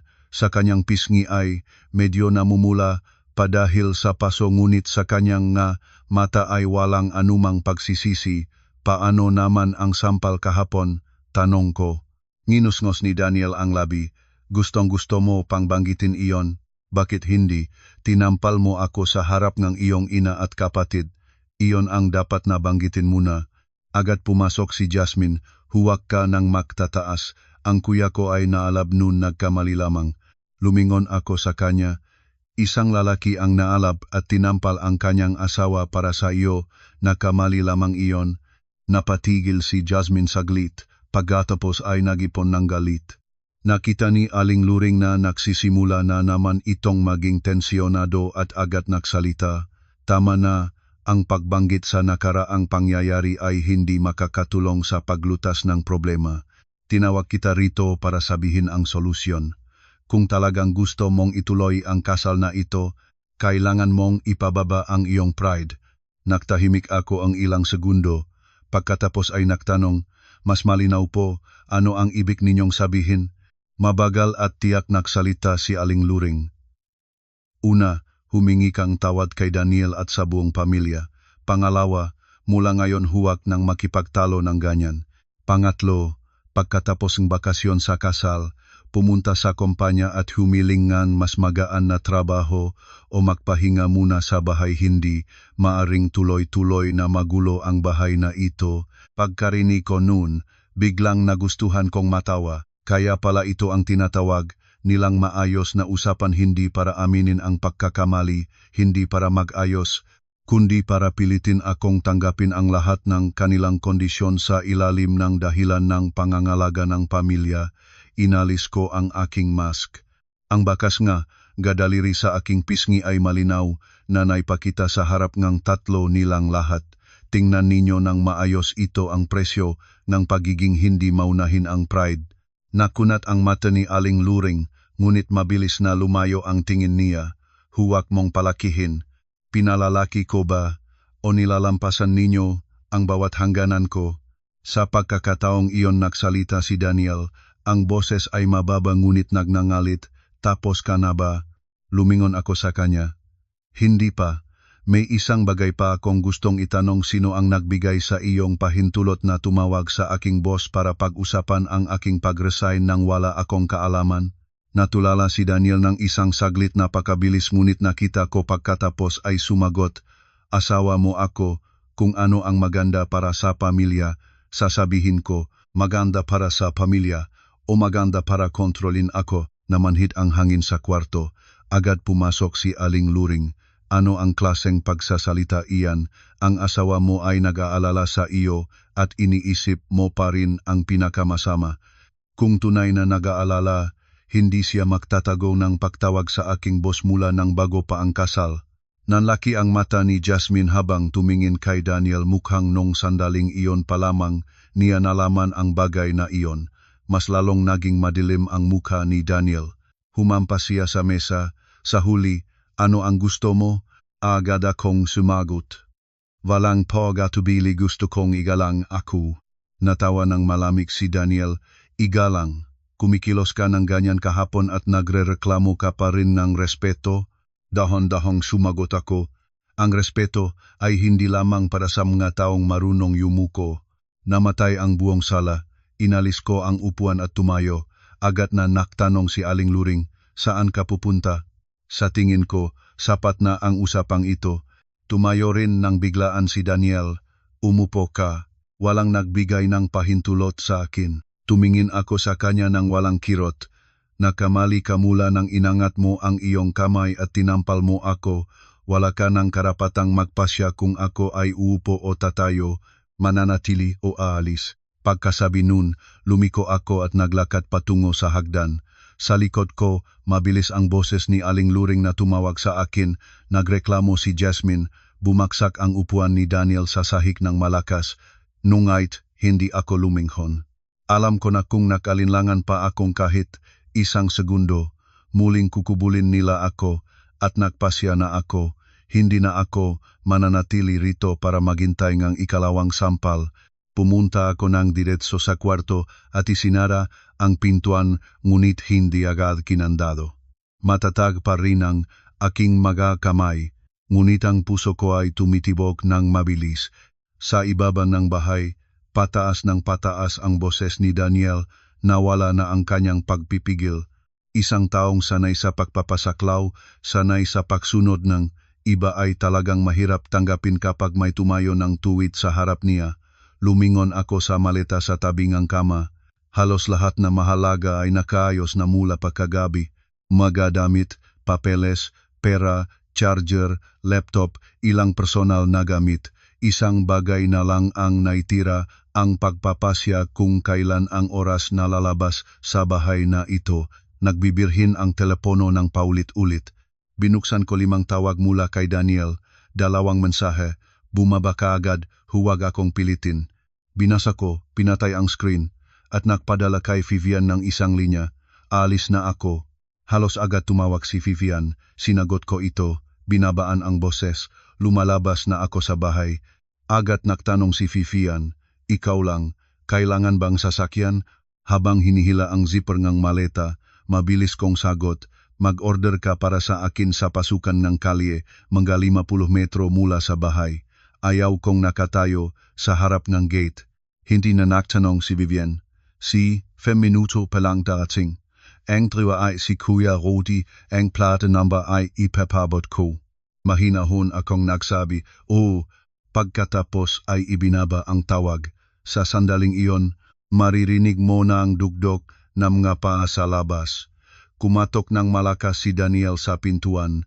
Maria, buksan mo. Huminga ako ng malalim. Kinuha ang folder ng mga dokumento at isinuotan ng crossbody strap. Pagkatapos ay mahinahon kong kinandado ang pintuan mula sa loob. Palakas ng palakas ang boses ni Daniel. Huling beses sasabihin ko, buksan mo at makipag-usap. Nakatayo ako sa gitna ng kwarto at hindi sumagot. Pumasok ang boses ni Aling Luring.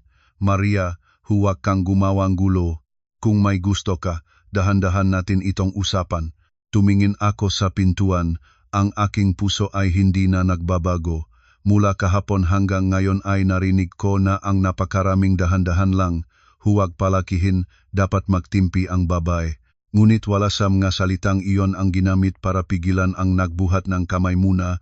Ginamit lamang ang mga salitang iyon para pilitin ang nasaktan na tumahimik. Nagsalita ako sa pintuan ng sapat na lakas.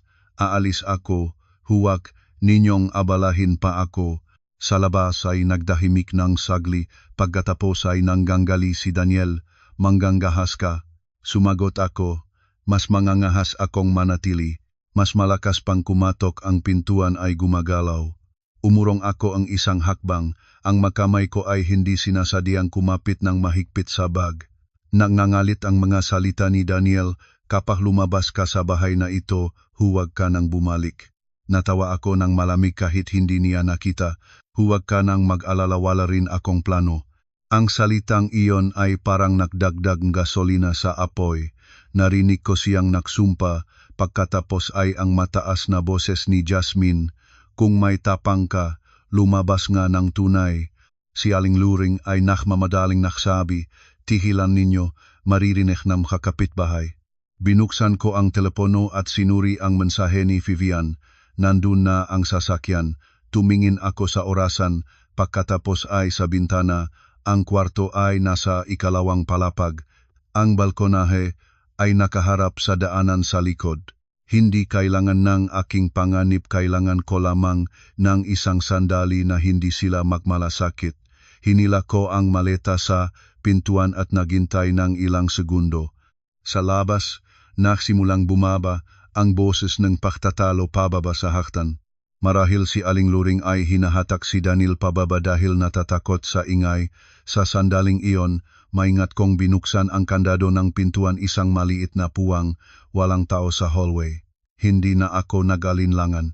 Isang kamay ang humila ng maleta, isang kamay ang humawak ng bag. Mabilis akong lumabas, maingat na isinara ang pintuan, at lumakat ng diretso patungo sa kabilang hagdan sa dulo ng hallway. Ang hagdang ito ay nagdadala sa likurang bakuran, bihirang gamitin ng pamilya. Mabilis ang bawat hakbang ngunit tiyak. Pagdating sa bakuran, natigil ako saglit at nakikinig. Ang ingay ay nandun pa rin sa sala, walang nakahalata. Binuksan ko ang maliit na gate, hinila ang maleta sa daan ng likod. Ang hangin ng umaga ay tumama sa aking mukha, malamig, ngunit kakaibang madaling huminga. Ilang 10 segundo pa lamang mula nang makaalis sa bahay na iyon, ngunit naramdaman ko na ang aking dibdib ay hindi na pinipi. Lumiko ako patungo sa simulang kaya. Naroon ang puting sasakyan, binabaan driver ang bintana. Ate Maria, tama, tumango ako. Opo, pakibuksan ang likuran para sa maleta.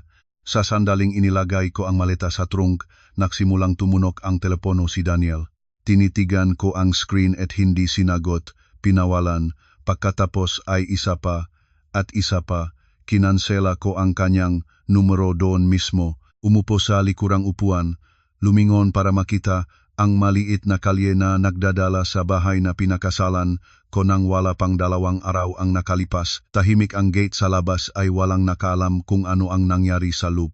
Itinataas ko ng kaunti ang aking mask, sumisinod sa upuan, huminga ng dahan-dahan, nagsimulang gumalaw ang sasakyan. Alam ko na mula sa sandaling ito, hindi na ako ang bagong kasal ng pamilya Cruz. Isa na lamang akong babae na inilalabas ang kanyang sarili mula sa pinakamalaking pagkakamaling ng kanyang buhay. Lumabas ang sasakyan sa maliit na kalye at sumali sa daloy ng mga tao sa umaga. Nakaupo ako sa likurang upuan, malamig pa rin ang aking makamay kahit may sikat na ang araw sa labas. Nagpapatuloy pa rin ang pagvibrat ng telepono. Kahit kinansela ko na si Daniel, lumitaw pa rin ang makawag mula sa hindi kilalang mga numero. Hindi na kailangan kong hulaan kung sino. Hindi madaling pakawalan ng pamilyang iyon ang nangyari. Hindi dahil minamahal nila ako, kundi dahil hindi pa nila tinatanggap na may isang tao na nangahas na lumabas sa kanilang pagpaplano. Binuksan ko ang bintana ng sasakyan ng kaunti, pumasok ang hangin, puno nga alikabok ng daan at mga tunog ng trapiko na pamilyar. At kahit ganoon, mas magaan ang pakiramdam ko kaysa sa anumang segundo na napalagi ko sa bahay na iyon. Ilang sandali pa ang lumipas, nagpadala si Vivian ng mensahe, dumating ka na ba? Sumagot ako, oo. Pagkatapos ay nag-alinlangan akong ilang segundo bago nagpadala ng isa pa, salamat. Agad sumagot siya, wala iyon, pumunta ka na lang. Tinitigan ko ang linya at nakirot ang aking ilong. May mga pagkakataon na isang simpleng salita lamang ang kailangan ng tao para malaman niya na hindi siya nag-isang naiwan sa pinakamasamang sandali. Mga 20 minuto ang biyahe bago makarating sa condominium ni Vivian sa Quezon City. Hinila ko ang maleta, tumingin patas sa balkonahe sa ika-12 na palapak. Nandun na si Vivian sa lobby at sa sandaling makita niya ako, tumakbo siya at niyakap niya ako ng mahigpit bago pa man magtanong ng anuman. Nanigas ako ngang isang segundo, pagkatapos ay dahan-dahang yumakap sa kanya. Mula ng gabing iyon hanggang ngayon, hindi pa ako umiyak, hindi dahil matapang ako ng higit sa karaniwan, kundi dahil natatakot ako na kapa nagsimula akong umiyak, hindi na ako titigil. Ngunit ngayon, nakasandal sa balikat ng kaibigan, naramdaman ko ang pagsikip ng aking lalamunan. Itinulak niya akong kaunti at tumingin ng diretso sa aking mukha, pagkatapos ay nagsumpa ng mahina. Ganito talaga ang ginawa niya sa iyo. Tumango ako. Namula ang mga mata niya sa galit. Mahinahon akong nagsabi, pasok muna tayo. Hindi malaki ang apartment ni Vivian ngunit maayos at mainit. Sa sandaling pumasok ako, naramdaman kong parang nahulog ang isang mabigat na bato mula sa aking dibdib. Hinila ni Vivian ang maleta sa bakanteng kwarto. Maaari kang manatili rito kahit kailan. Umupo ako sa gilid ng kama, tumingin sa maliit na maliwanag na kwarto, malinis ang bedsheet, ang writing desk ay nakadikit sa bintana. At biglang naging mabigat ang aking puso. Nakaalis ako ng toto. Nagdala si Vivian ng mainit na baso ng tubig at umupo sa kabila ko. Ikwento mo lahat mula sa simula. Nagtahimik ako ngilang segundo. Pagkatapos ay nagsalita. Ikwinento ko ang hapunan noong hapon, ang pagpipilitan sa pagkuhang kanin para kay Jasmine, ang pagpilit ni Daniel na mag-resign, ang kanyang pagtawag sa aking boss bago pa man ako pumasok sa bahay nila, at ang sampal sa harap ng buong pamilya. Ikwinento ko rin ang ginawa ni Aling Luring, ang pagamin na matamis na boss para pilitin akong humingi na tawad, at ang pagukol ni Daniel na kagalitan sa pintuan. At ngayong umaga naghihintay sila para mapayuko, ako tulad ng isang nakasala. Walang salita si Vivian habang nakikinig, mas lalong mahigpit ang pagkapit ng kanyang makamay sa kanyang matuhod. Pagkatapos ikwento, ipinakita ko sa kanya ang mga litrato, ang recording at ang mensahe ni Sir Ramon na nagpapatunay na tumawag si Daniel sa kumpanya bago pa man magsimula ang aming kasal. Tumingin si Vivian sa lahat. Pagkatapos ay tumingin sa akin, aalis ka ng tuluyan, di ba? Hindi agad ako sumagot. Tumingin ako sa labas ng bintana, may sikat ng araw na tumatalab sa sahig, manipis na guhit ng liwanag. Mahigit 30 oras na ang lumipas mula nang iyon at ngayon ay kailangan ko nang mag-isip ng salitang diborsyo. Mapait man ito, kakatwa hindi ako nag-alinlangan. Oh, hindi na ako makakabalik pa. Malakas na tumango si Vivian. Tama, huwag kang bumabalik, ngunit kailangan itong gawin ng tama. May ebidensya ka na. Kailangan mo na ngayon ng legal na payo. Naalala ko ang pangalang na itago ko nung nakaraang gabi. Naisip ko rin iyon, makikipag-ugnayan muna ako kay Ati Noel bago pa maganap ng iba kung kailangan. Nagtanong si Vivian, alam na bang iyong magulang? Umiling ako, hindi pa. Hindi ako makapagsabi habang nandun pa ako. Natatakot ako na kapag nalaman nila ay mag-alala ng sobra at gagawa ng bagay na makakapalala. Huminga si Vivian ng malalim. Kahit papaano, kailangan nilang malaman. Ngunit magawa mo iyon mamaya kapag mas kalmado ka na. Ngayon, kumain ka muna at pagkatapos ay upuin natin ang lahat. Tumango ako. Tama, kailangan ko ngang malinaw na isip. Hindi para lang umiyak ng tapos sa kasal na ito, kundi para gawin ang bawat hakbang ng tama. Nanginig muli ang telepono. Isa pang hindi kilalang numero. Tinitigan ko ang ilang segundo. Pagkatapos ay pinatay. Hindi kalahating minuto, lumabas ang isang mensahe, magaling kang babae. Kung umaalis ka, huwag mong sisihin ang aming pamilya. Numero ni Jasmine. Binasa ko, ngumiti ng malamig, kumuhang screenshot. Iniligtas sa folder ng ebidensya at pagkatapos ay kinansela ang numerong iyon din. Lumingon si Vivian. Sino iyon? Dating bilas o malapit ng maging dating bilas? Pagkasabi nito, para sa unang pagkakataon mula kahapon hanggang ngayon ay naramdaman ko na sapat pa rin akong lakas para matawa, ngunit alam ko rin na napakaliit pa lamang ng hakbang na ito. Napakarami pang lalakbayin sa harap ko at ang pamilya nila ay hindi basta-basta bibitaw.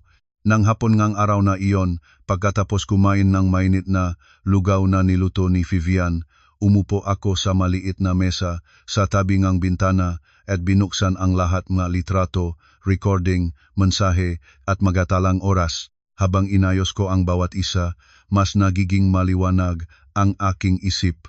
Ang manangyari sa loop ng wala pang 2 araw ay parang magulo, ngunit kapag inilagay mo ang lahat ng magkakasama, malinaw ang larawang lumilitaw.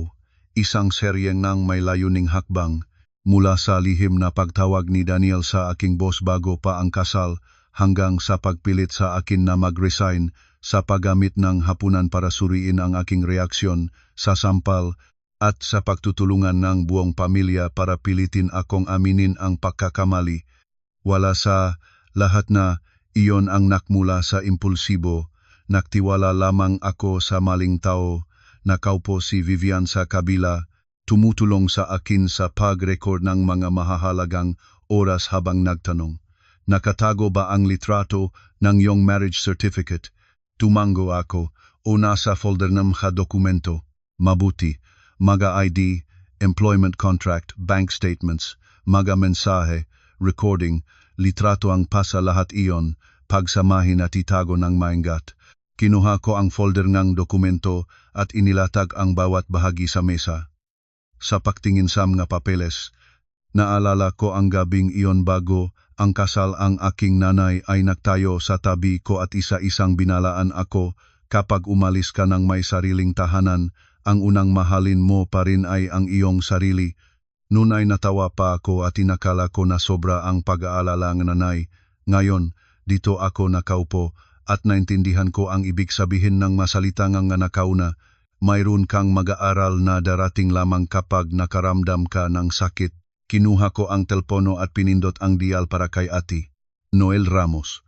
Mataas na natugtog ang tawag bago may sumagot. "Ate Noel, ako po si Maria Santos, pinsan ni Ate Cora."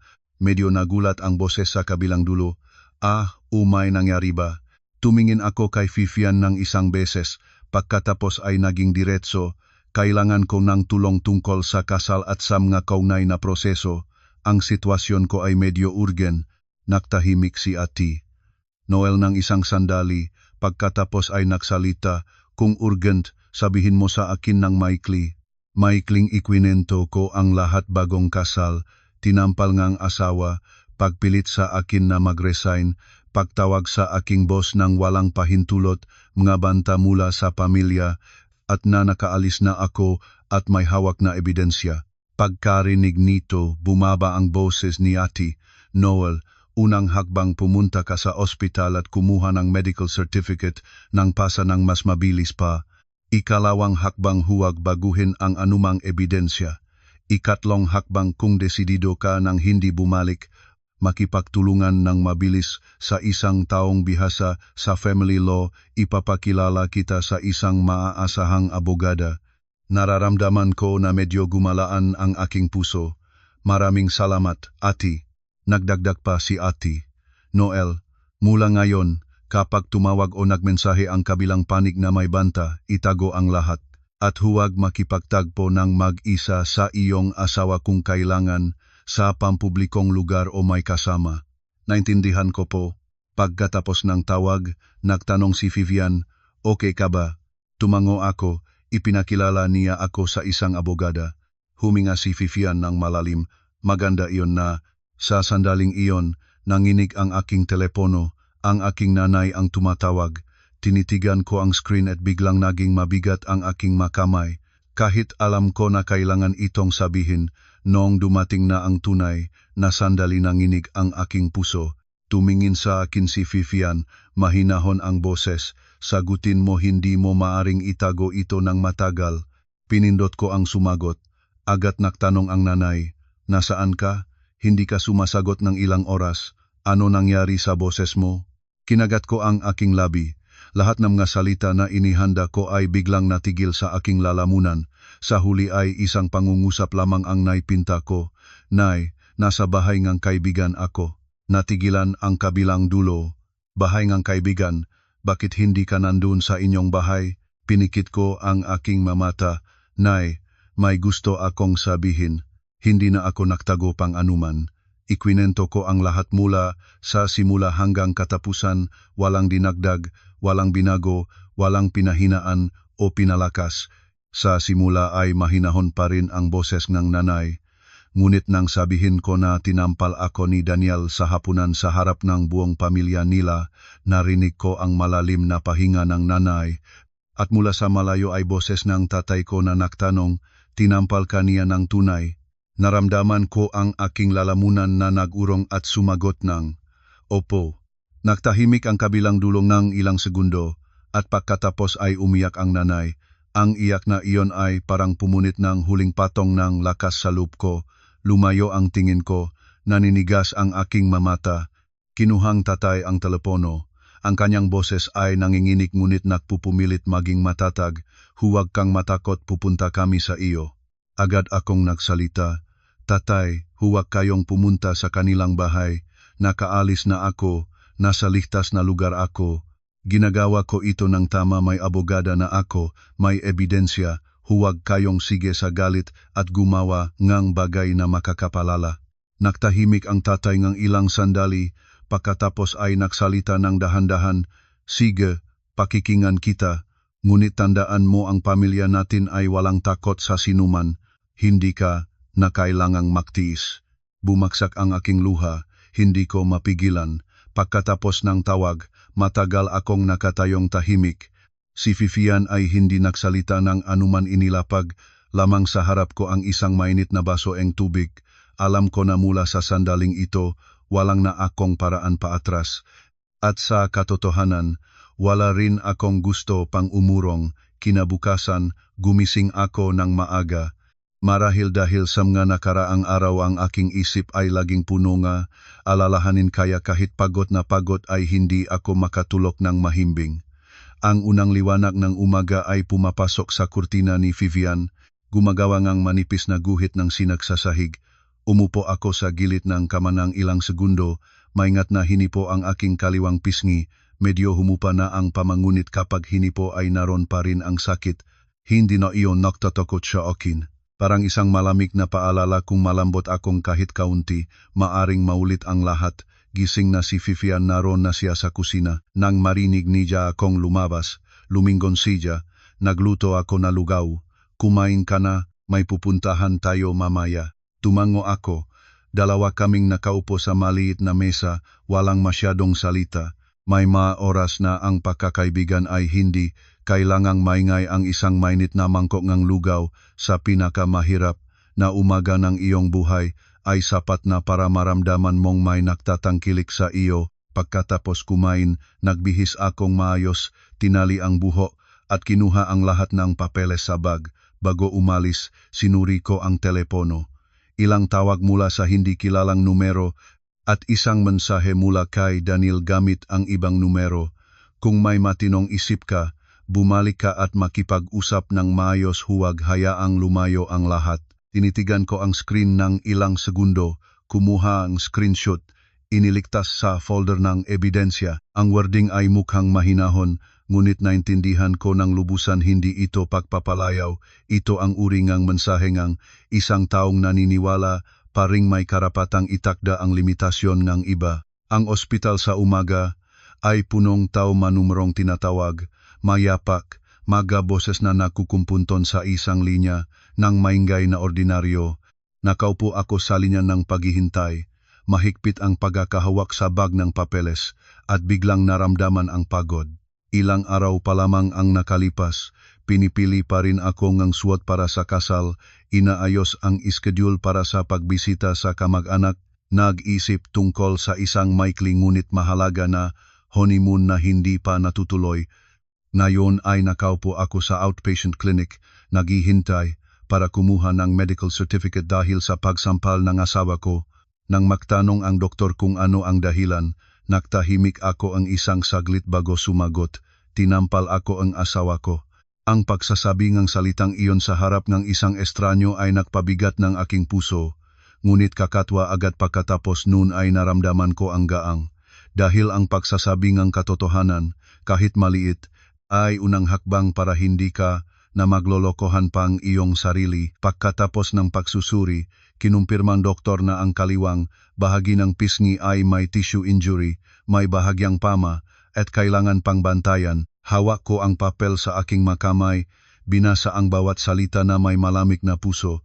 Lahat ay may bakas na, may record, may ebidensya. Mula rito, walang sinumang madaling baguhin ang pangyayari tungo sa simpleng nagkamali lamang.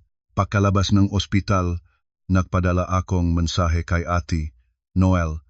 Makalipas ng ilang minuto, ay nagpadala siya sa akin ng numerong Ate Honey Cruz, kasamang mensahe na sabihin ko na siya ang nagpakilala. Agad akong tumawag. Ang kabilang dulo ay isang mahinahon at malinaw na boses ng babae. Pagkatapos marinig ang aking kwento, nakipagkita si Ate Honey sa akin sa hapon sa kanilang opisina. Sinabi niya, dalhin mo ang lahat ng papeles at ebidensya mo. Maigting sumagot ako, opo, naintindihan ko.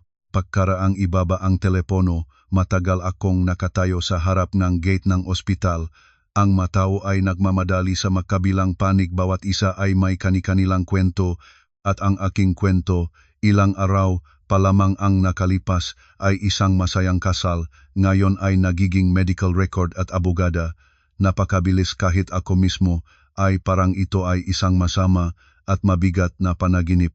Nagtanong si Vivian sa tabi ko, okay ka ba? Tumingan ko ang papel sa aking makamay. Pagkatapos ay nagsalita, oh, hindi bababasa ngayon. Alam ko na tama ang ginagawa ko. Sa hapon, pumunta kami sa opisina ni Ate Honey. Hindi ito malaki ngunit maayos, tahimik. Nakaupo ako sa harap niya at inilabas ang bawat piraso mula sa bag ng madokumento. Mga litratong pasa, recording, mensahe, kumpirmasyon ng doktor, mensahe ni Sir Ramon na nagpapatunay na nakipag-usap si Daniel sa kumpanya ng walang pahintulot ko. Maingat na pinagmasdan ni Ate Honey ang lahat. Paminsan-minsan ay nagtanong para linawin ang pagkakasunod-sunod ng mga pangyayari. Sa huli ay inilapag niya ang folder at tumingin ng diretso sa akin. Ginawa mo ang tamang bagay sa pag-alis ng agad. Kung isang kasal na ganito, kabilis ay may karahasang kasama at ganitong uri ng kontrol, ang pagbabalik ay magpapataas lamang ng antas ng pag-aapi. Nakinig ako ng tahimik, parang hindi na nagbabago ang anuman sa aking kalooban. Nagpatuloy si Ate Honey, kung desidido ka nang putulin ito, magsisimula tayo ng proseso ng diborsyo. Ang pinakamahalaga ay huwag kang magpapalimot sa ilang salitang pahingi ng tawad, ilang banta o presyur mula sa kabilang panig. Nagtanong ako, paano kung pupunta sila sa bahay nga aking mamagulang o sa aking trabaho para gumulo? Agad sumagot si Ate Honey, mas maganda iyon para sa iyo kung patuloy silang nagbabanta basta't may tatago kang ebidensya. Mula ngayon, huwag kang makipagkita sa kanila ng mag-isa. Lahat ng komunikasyon sa telepono, mensahe o sa pamamagitan ng kinatawan. Tumango ako. Pagkatapos lumabas sa opisina ng abogada, gumagabi na. Ang hangin mula sa kalsada ay umaapoy ng init at maputik na alikabok, ngunit kakaibang maliwanag ang aking isip. Hindi dahil okay na ang lahat kundi dahil para sa unang pagkakataon mula nang tinampal ako, hindi na ako nararamdamang tinutulak ng walang direksyon. May direksyon na ako, may ebidensya, may tagapayo, may mga kaibigan at pamilya sa likod ko. At kapag naniniwala pa rin ang pamilyang Cruz na babalik ako para magpasaklaw, nagkamali sila mula nang umakyat ako sa sasakyan at umalis. 3 linggo ang lumipas. Ang petisyon na diborsyo ay opisyal na naihain. Nakaupo ako sa opisina ni Ate Honey. Tinitingnan ang makapal na folder na lumago sa bawat araw, malitratong pasa, medical certificate, recording ng hapunan noon, mensahe ng banta mula kay Jasmine, mensahe ng pagpilit kay Daniel, pati na rin ang palitan ngusap sa aking boss na nagpapatunay na lihim na nakialam si Daniel sa aking trabaho. Kapag inilagay mo ang lahat ng magkasama, hindi na ito nga nag-isang pangyayari, nagiging malinaw na larawan ng isang kasal na mali mula sa simula. Hindi tahimik ang pamilya ni Daniel. Sa simula ay paulit-ulit siyang tumawag gamit ang hindi kilalang mga numero. nang hindi ko sila sinagot, nagpadala ng mensahe na alab lang huwag mong palakihin. Usapin ng pamilya, isara at ayusin sa loob. Nang tahimik pa rin ako, naging mapait ang tono. Kung may recording ka at magalitrato, gawin mo kung ano ang gusto mo. Kapag pinalakas mo ito, huwag kang manghinayang. Binasa ko ang lahat, kinuhang screenshot ang lahat, iniligtas ang lahat. Minsan pa ay tumawag si Aling Luring sa aking nanay habang umiyak. Nagreklamo na ako ay walang galang, umalis ng biglaan. Sinugatan pa ang kanyang anak at ngayon ay nagnanais pa akong magdiborsyo para mapahiya ang kanilang pamilya. Ngunit sumagot ang aking nanay ng isang pangungusap lamang, ang anak ko ay tinampal. May karapatang umalis. Pagkatapos ay ibinaba ang telepono. Para sa unang pagkakataon sa aking buhay, naintindihan ko ng malalim ang kahulugan ng salitang sandigan. Hindi nagtagal, nangyari ang mediation hearing. Dumating ako kasama si ate, Honey.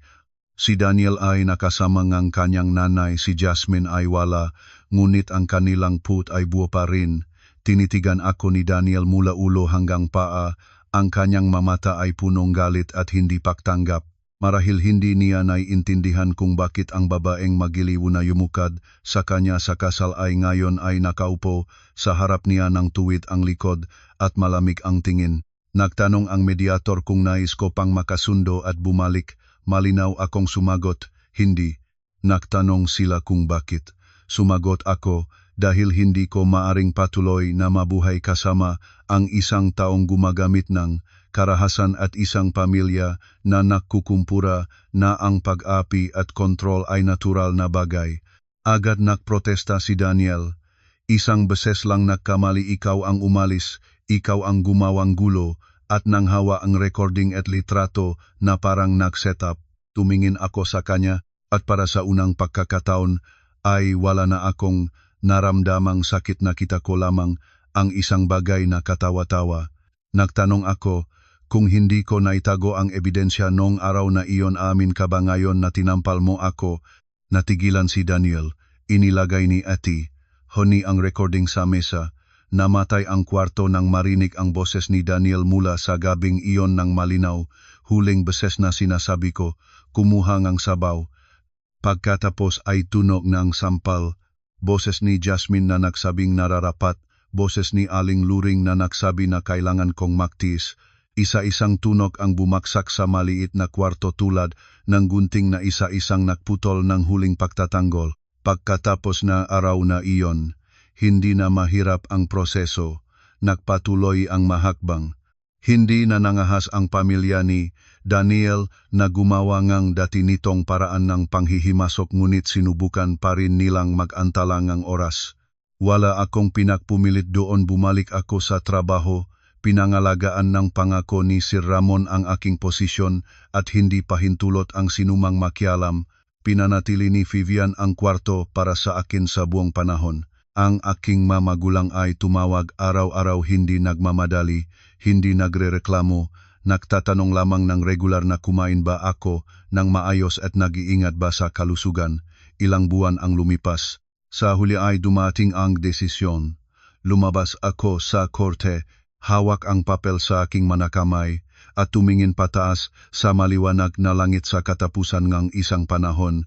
Banayad ang hangin na dumampi sa aking mukha, ang pama sa aking pisngi ay matagal nang nawala. Ngunit alam ko na may isang bagay na mas mahalaga kaysa sa pagaling ng sugat, na panatili ko ang aking sarili. Hindi ko nasalba ang kasal na iyon, ngunit naligtas ko ang aking buhay mula sa pagiging giniling ng loob nito. Pagkatapos nun, bumalik ako sa trabaho ng buong intensyon. Lumipat ako sa isang maliit na apartment malapit sa kumpanya.